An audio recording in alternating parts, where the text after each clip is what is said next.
started a program during my first time in office called YCAD, Youth in Commercial Agricultural Development. And the idea then, which still subsists, was that in order to encourage younger people into farming, you need to take farming beyond the subsistence level. There is no young person that I know who wants to go with arrow and cutlass and say he's doing farming. They're not interested in that. You need to provide mechanization, you need to provide land management for them, and you need to even help supporting them with seedlings, multiplication, and then the market, so that there's an automatic off-taker for whatever has been produced. At the time, those who were into fishery and poultry, the automatic off-taker we got for them was the Ikogosi. Ikogosi was still very active at the time when I was in office. So they were able to, they don't have to think about who will buy what I have produced. We still have YCAD, but in addition to that, we've also decided that the way to ensure that we integrate younger people into this agribusiness approach is also to have mainline commercial farmers in place. So we've encouraged people like Promasidor, Cowbell, who have taken over Ikonderi now and they're running it, Dangote Rice, Talion Rice, JMK Rice, FMS Cassava in Yemera Okeako Axis, Promise Point. We've encouraged a lot of those commercial farmers. So if we have young people that are interested, we have a framework of engagement between them and such mainstream commercial agriculture operators.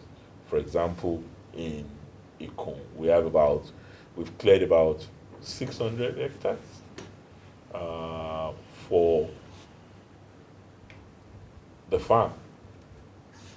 In Yemero Kiako, which is our agri-processing zone access, we must have cleared about 4,000 hectares there. So we do need people to take over some of this farm. One of our young YCAD farmers in my first term,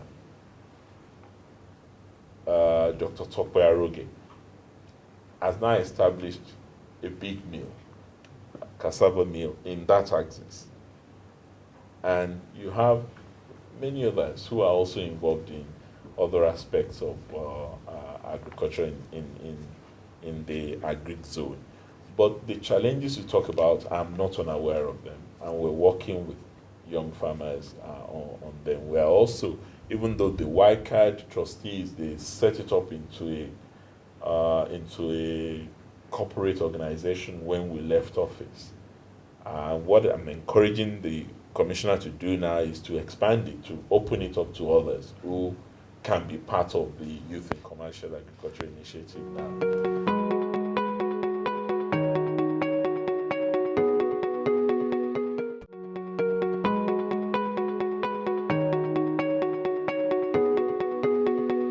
Question. The reason why I have 7% of the entire budget for agriculture is that, as I explained, our agricultural policy is driven largely by a PPP model. We do not believe that it is the business of the state to be running agriculture. It wouldn't work.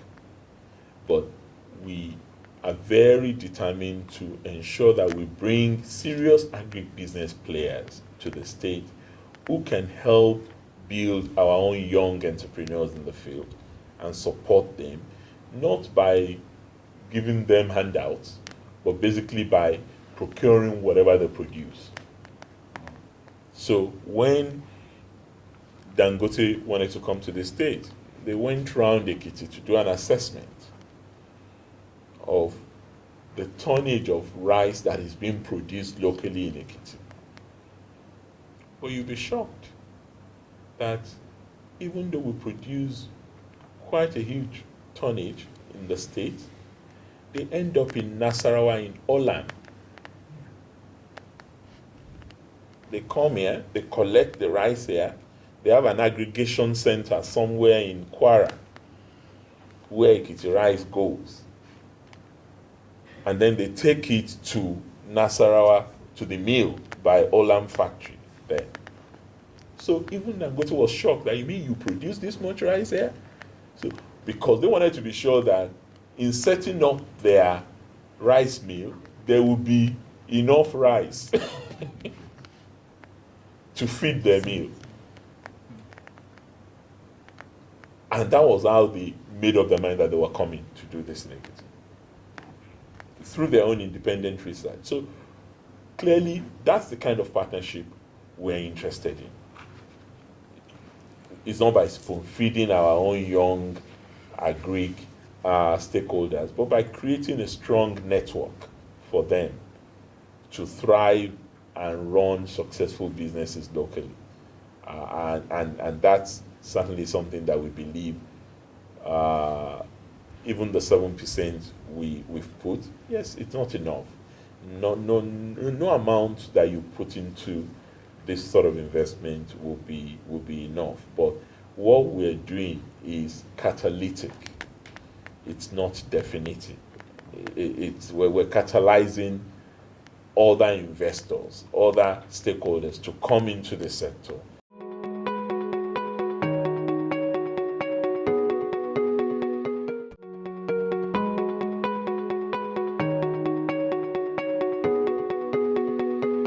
During my first term, I encouraged a lot of young people, particularly those who made first class in a number of fields: engineering, medicine, and I think even law. I think we must have sent about 4 people who read law and made first class in law school to Harvard and Oxford University, and then the engineering people to, I believe, China, Tsinghua University in China. Yes, you're right, we had that structure during my first term. Now we would like to do a lot more, and as you say, to put a structure in place. We have a structure which is the Ekiti State Scholarship Board. But what the Scholarship Board does is to cater to those who are undergraduates and postgraduates in our local tertiary institutions primarily. We still do that. We still give scholarships. I mean, as long as your, what do you call it, CGPA is of a particular grade, you are entitled to that, and we give that. And we still give bursaries too in the state to encourage those who have the opportunity to study outside. But the only caveat I will add, if we're going to do that now, and we have the resources to do it, we will probably bond you. Bond you in a way that whatever we spend on you, you will give a guarantee that you come and spend maybe 2 or 3 or 5 years back here and give back to Ekiti before you go wherever else you want to go after that. Yes. That will probably be the framework we will put in place in order to do that.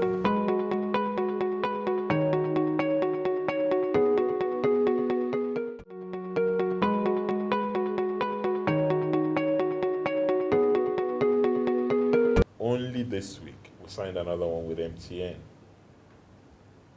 to lay fiber in the state.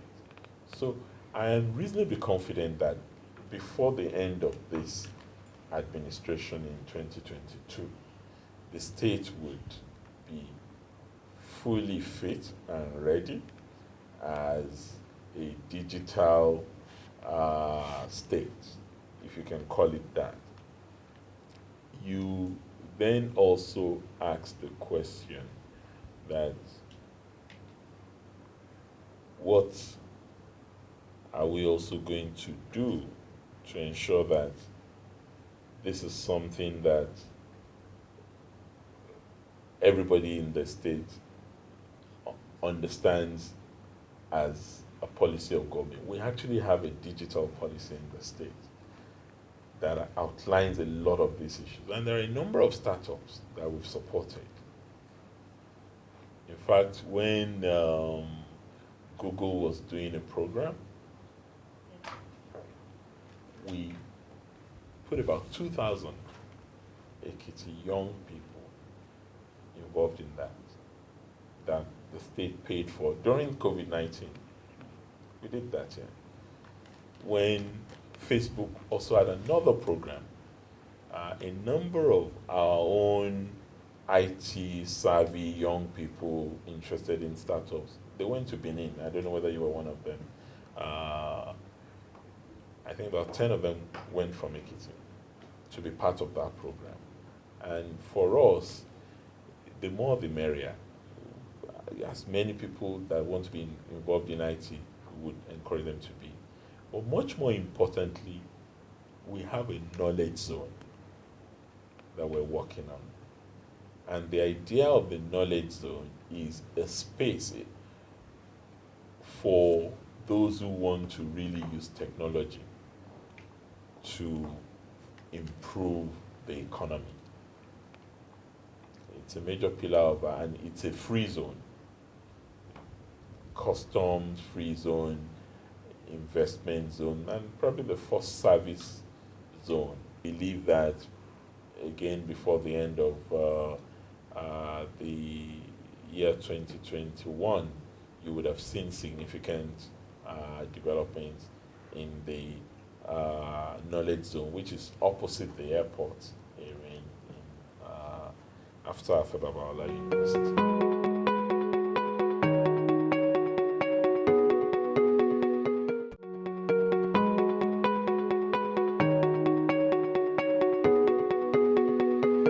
Young entrepreneurs, that's music to my ears. I like to hear about young entrepreneurs doing well and actually happening in the state. And you've raised two issues. Taxes. I would like to think in our state investment promotion agency law, we have a tax break there. And that tax break, I believe, is 3 years for new businesses in the state. Maybe you haven't taken advantage of it or you're not aware of it. I would advise that you maybe visit the State Investment and Development Promotion Agency. I think they're in Revenue House, former Mutual House, and they can give you some details of how to take advantage of what obtains as far as the tax regime in the state is concerned. But I do think whatever we can do to support young entrepreneurs, during COVID we've done quite a bit. Only last week, I think we got about, for small scale entrepreneurs, we got about $1 million each for about 50 businesses in the state. And we have different forms of support that we've made possible via our Microfinance and Enterprise Development Agency, MEDA. So if you know people who are still interested in that, I think they should approach MEDA for that.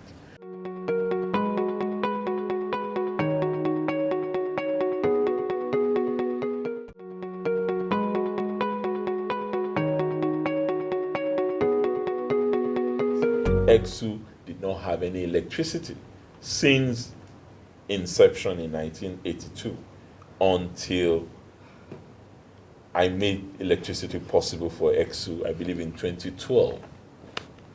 And it was that 2 years or thereabout that you met the tail end. I don't know what was responsible for the disappearance of electricity in 2015, but I've got some good news on that. You just have to be patient. In 2021, we would make electricity available to EXU. And I don't want you to take that with a pinch of salt, because this is not dependent on Benin Disco. So it's not a BEDC electricity that you're going to experience. We have an independent power project that is going to supply electricity to public institutions. The teaching hospital, all our street lights, EXU, government secretariat, of course, government house, and such other facilities that are public would benefit from the IPP project that we're currently working on. And I believe reasonably by mid next year to around about September next year, this should be fully on.